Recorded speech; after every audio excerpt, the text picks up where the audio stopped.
Shalom semuanya. Tahukah Anda bahwa segala perkataan Yesus itu berkuasa mengubah sesuatu menjadi lebih baik? Apapun keadaan Anda, tidak peduli apa yang Anda rasakan atau tantangan yang sedang Anda hadapi, ketika Anda sungguh-sungguh membaca dan memiliki kerinduan hati untuk menghidupinya, maka perkataan Yesus akan memulihkan, menyembuhkan, dan memberikan mujizat dalam hidup Anda. Sejarah telah membuktikan kuasa perkataan Yesus telah mampu mengubah hati jutaan manusia selama ribuan tahun, memberikan terang yang menuntun setiap langkah kehidupan manusia menuju kebenaran. Dimulai dari perintah, khotbah, perumpamaan, kisah, bahkan doa yang Yesus ucapkan telah menjadi sumber inspirasi bagi para seniman, penulis, dan pemikir selama berabad-abad. Apa yang keluar dari mulut Yesus itu tertanam dan diingat selalu dalam benak semua orang Kristen di setiap generasi. Maka dalam video kali ini, kita akan menjelajahi 3 perkataan Yesus yang paling berdampak dan bagaimana kata-kata tersebut ketika kita mengerjakannya, maka dapat mengubah hidup kita dari yang masih biasa menjadi luar biasa. Haleluya, amin. 1. Mengubah masyarakat menjadi lebih baik. Matius 22 ayat 39 tertulis, "Kasihilah sesamamu manusia seperti dirimu sendiri. Seekor sapi dipelihara karena dapat menghasilkan susu dan daging.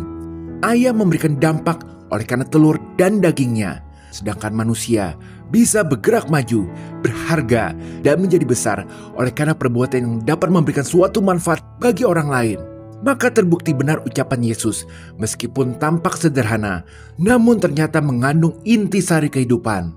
Kasihilah sesama manusia seperti dirimu sendiri. Perintah kasih dari Yesus ini bukan hanya sekedar ajakan untuk bersikap baik saja, melainkan sebuah undangan untuk membangun komunitas yang harmonis dan saling menguatkan, menjadi satu kesatuan yang akhirnya mengubah segala sesuatu. Menengok dalam sejarah, ucapan ini telah banyak memicu gerakan sosial dan kemanusiaan, seperti pelayanan kepada orang miskin, perjuangan untuk keadilan, dan gerakan memperjuangkan hak-hak sipil. Hari ini, hak asasi manusia merupakan hal yang wajar, tapi di zaman dahulu tidak demikian. Perbudakan, kesewenang-wenangan, kekerasan, diskriminasi yang membawa banyak bencana, banyak terjadi di masa lalu. Dahulu, ide bahwa sesama manusia harus diperlakukan seperti diri sendiri ingin diperlakukan itu jarang dilakukan. Akibatnya, sejarah manusia mencatat telah terjadi banyak malapetaka yang tak terhitung lagi jumlahnya. Adalah orang Kristen yang akhirnya berjuang menegakkan hak asasi manusia. Kita tahu filsuf John Locke, yaitu orang yang mencetuskan dasar hak asasi manusia itu, sering merujuk Alkitab dalam berbagai tulisan-tulisannya. Yang puncaknya, secara hukum, sekarang perbudakan telah dinyatakan ilegal di seluruh negara di dunia. Ini merupakan hasil dari perjuangan panjang dan gerakan anti perbudakan yang berlangsung selama berabad-abad. Meskipun hukum HAM tidak dianggap hasil karya orang Kristen, namun sesungguhnya itu semua berakar dari ucapan sederhana Yesus, namun penuh kuasa yang mengubahkan. Demikian juga diskriminasi yang melahirkan berbagai perlakuan tidak adil terhadap perempuan, ras, suku, orang miskin yang dulu sering terjadi, sekarang perlahan terlarang, meskipun belum hilang sepenuhnya. Itu semua terjadi karena Yesus yang telah berkata di Lukas 14 ayat 13, "Tapi apabila engkau mengadakan perjamuan, undanglah orang-orang miskin, orang-orang cacat, orang-orang lumpuh, dan orang-orang buta." Perkataan ini telah banyak menimbulkan usaha manusia untuk menghilangkan segala perbedaan di antara orang-orang dengan mencari kesamaannya, yakni kasih Kristus, sehingga satu kesatuan terjadi harmonis. Karya-karya kemanusiaan ini sejak 2000 tahun lalu telah menjadi warisan umat Kristen di sepanjang sejarah. Ini semua memberikan kita pelajaran bahwa sekarang bagi Anda yang sedang mengalami situasi yang tidak enak, berada di posisi rendah, merasa sedang diperbudak oleh keadaan dan lain-lain, ketahuilah bahwa perubahan besar dapat terjadi dengan merenungkan perkataan Yesus, "Kasihilah sesamamu manusia seperti dirimu sendiri." Lalu dengan sepenuh hati menetapkannya sebagai pedoman hidup Anda, maka Anda sedang melakukan langkah pertama dari gerakan perubahan itu, yang membuat dari keadaan semula yang kecil, tidak enak dan susah, menjadi keadaan yang besar, enak dan luar biasa. Meskipun Anda sekarang mungkin sedang ditindas oleh orang yang jahat, karena ketahuilah, Yesus telah berkata di Matius 5 ayat 44, "Tetapi aku berkata kepadamu, kasihilah musuhmu, dan berdoalah bagi mereka yang menganiaya kamu. Menuruti firman Tuhan, meskipun berat, sebenarnya merupakan langkah pertama dari perubahan. Karena menuruti firman Tuhan dapat membuat Anda akan memiliki hati yang suci, sehingga pikiran Anda bisa menjadi jernih, mempersiapkan Anda untuk naik ke level berikutnya, yakni 2. Ucapan Yesus mengubah cara orang berpikir menjadi lebih baik. Matius 22 ayat 37 tertulis, jawab Yesus kepadanya, kasihilah Tuhan Allahmu dengan segenap hatimu, dan dengan segenap jiwamu, dan dengan segenap akal budimu. Pernahkah Anda berpikir alasan dibalik aturan yang menyatakan permulaan hikmat adalah takut akan Tuhan? Ternyata takut akan Tuhan itu artinya kita bersedia menjalankan apa yang Tuhan sudah beritahukan kepada kita, dan perintah Tuhan itu pasti menguntungkan bagi tubuh kita. Contohnya Tuhan memberitakan agar kita jangan marah. Nyatanya marah dapat memberikan dampak negatif bagi tubuh kita, seperti meningkatnya stres hingga tekanan darah naik. Maka dari itu, ketika kita menjalankan semua perintah Tuhan, maka tubuh kita lama-kelamaan akan menjadi sehat, kembali ke setelan pabrik, termasuk juga otak kita, sehingga lama-kelamaan otak kita mampu memahami sesuatu lebih daripada orang lain yang tidak takut Tuhan. Ini termasuk juga dengan perintah untuk mengasihi musuh kita, yakni tetap mendoakan orang yang telah berbuat jahat kepada kita, meskipun sulit dilakukan.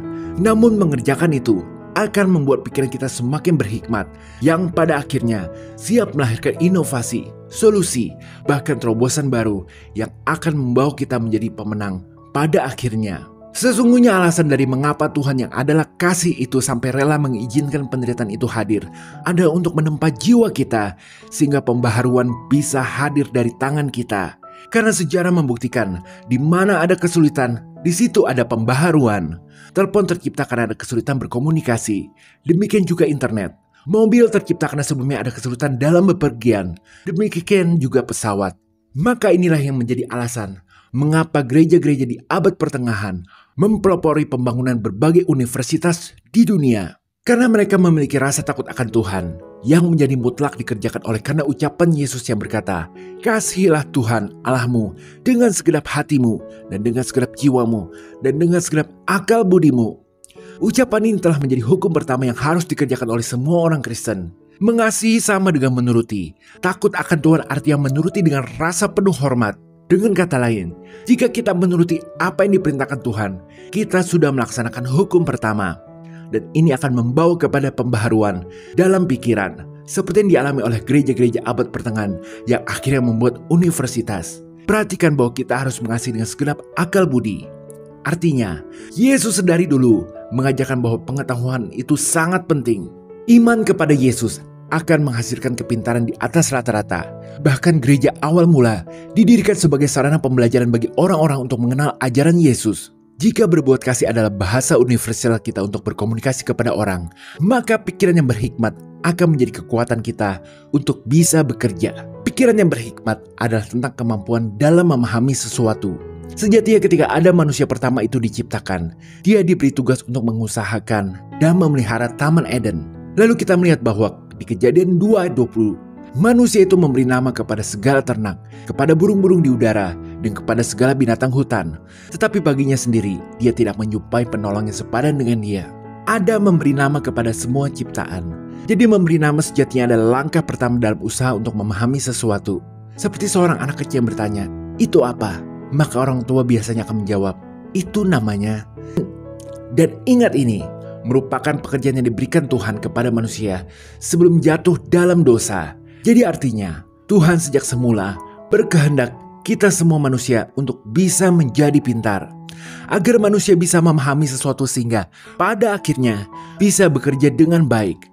Inilah semangat yang mendasari kenapa banyak gereja dari dulu banyak mendirikan lembaga pendidikan sebagai usaha agar bisa menolong orang lain untuk bisa menjadi pintar. Dan kita lihat semua hasil kemajuan dunia ini dimulai dari orang-orang yang sekolah. Luar biasa. Semua oleh karena hasil dari menenungkan dan menghidupi ucapan Yesus yang mengubahkan. Tetapi sekarang jika ada yang merasa sedang berada di posisi yang rendah atau putus sekolah, ketahuilah Tuhan mengizinkan itu semua terjadi sebagai bagian dari sekolah kehidupan untuk Anda. Sekolah formal penting tapi tidak mutlak, sebab yang menentukan berhasil itu adalah Tuhan. Paulus kalau kita baca harus tinggal di padang gurun Arabia selama 3 tahun. Tuhan izinkan itu semua untuk mempersiapkan Paulus akhirnya menjadi rasul untuk segala bangsa. Jadi ingat selalu, belajar itu memerlukan waktu. Yang perlu kita lakukan adalah tetap sabar dan tetap mengasihi Tuhan. Tetaplah menjaga segala perintah Tuhan. Meskipun jatuh, bangun lagi dengan bertobat. Tetapi orang yang sudah pintar pasti akan bertanya, karena akan semakin kritis, bahwa jika Tuhan itu ada dan maha kuasa pula, mengapa Tuhan mengizinkan penderitaan itu bisa terjadi? Jawabnya ada di 3. Ucapan Yesus mengubah pandangan orang tentang Tuhan menjadi lebih baik. Yohanes 3:16 tertulis, karena begitu besar kasih Allah akan dunia ini, sehingga ia telah mengaruniakan anaknya yang tunggal, supaya setiap orang yang percaya kepadanya tidak binasa, melainkan beroleh hidup yang kekal. Yesus adalah Tuhan yang turun ke bumi sebagai manusia. Jadi Yesus sendiri yang adalah Tuhan, rela mengalami penderitaan yang mendalam ketika ada di dunia ini melalui salib. Ia menunjukkan kasih Allah yang sempurna dan memberikan harapan pasti akan kemenangan atas penderitaan, bahkan kematian kepada manusia. Tuhan tidak lagi menjadi Tuhan yang penuh misteri atau suka menghukum, tapi Tuhan itu adalah kasih. Tuhan mengizinkan manusia banyak mengalami penderitaan, bukan karena dia tidak maha kuasa atau kejam, melainkan penderitaan berguna untuk menempa jiwa manusia. Semakin menderita, semakin tertempa. Dari penderitaan lahir solusi, dari penderitaan lahir penemuan baru, dari penderitaan lahir karakter surgawi. Manusia menjadi hebat dan besar oleh karena penderitaan. Maka sudah tidak terhitung lagi betapa banyak lagu, karya seni, pujian yang dibuat untuk Yesus dalam sejarah manusia. Yesus membawa kesembuhan, kedamaian, dan kesempurnaan bagi banyak orang, yang menyebabkan lebih banyak himne dan lagu ditulis tentang Yesus dibandingkan dengan orang lain dalam sejarah. Semua untuk memuliakan nama Tuhan.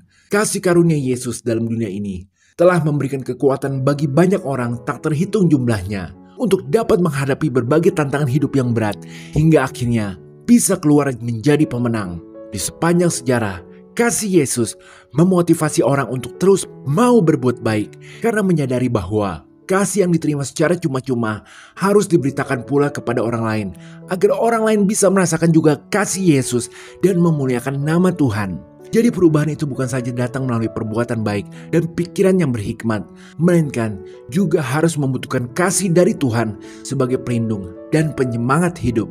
Haleluya, amin. Sebagai penutup, 3 ucapan Yesus yang kita bahas ini adalah sebuah undangan bagi kita untuk hidup lebih berarti. Mari kita jadikan ajarannya sebagai pedoman hidup kita dengan menerapkannya dalam kehidupan sehari-hari. Kita tidak hanya mengubah diri sendiri, tapi juga ikut serta dalam membawa perubahan positif bagi dunia.